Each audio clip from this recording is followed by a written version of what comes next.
It's a pleasure to be with all of you this Shabbat as we celebrate the 180th anniversary of Temple Emanu-El.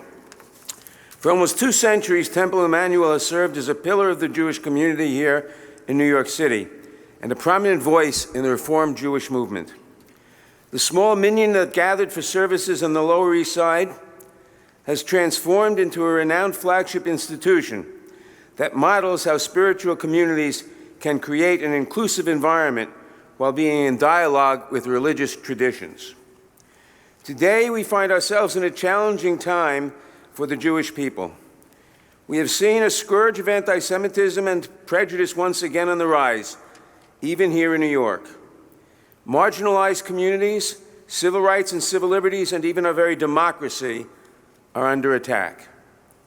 In moments like these, I take strength from the rich history of this congregation.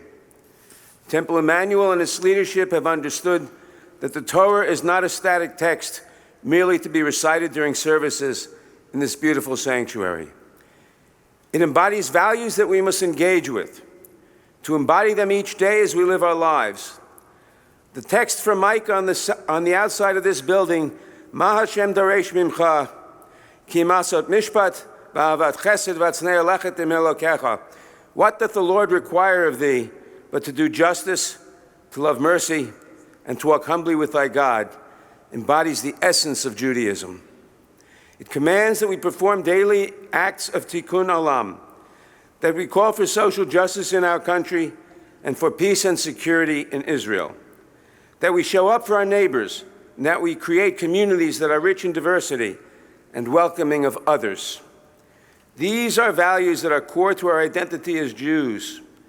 Temple Emanu-El has been a shining example of these values put into practice. Through your Tikkun Olam Committee, you provide support to fellow congregants during times of crisis or loss. You prepare meals for those who are hungry at your Sunday lunch program, and you host an annual community Seder for elderly Jews in need of assistance. Your Gather programs and Center for Interfaith Dialogue each create space to bridge divides and to meaningfully connect across differences through shared experiences. I offer Temple Emanu-El, Rabbi Joshua Davidson, Temple President Harris Diamond, and all your clergy, staff, and congregants a hearty mazel tov on your 180th anniversary. I am honored to represent such a storied Center for Jewish Spiritual Life in Congress and wish you many brachot and much hatzlacha in the years to come. Shabbat Shalom.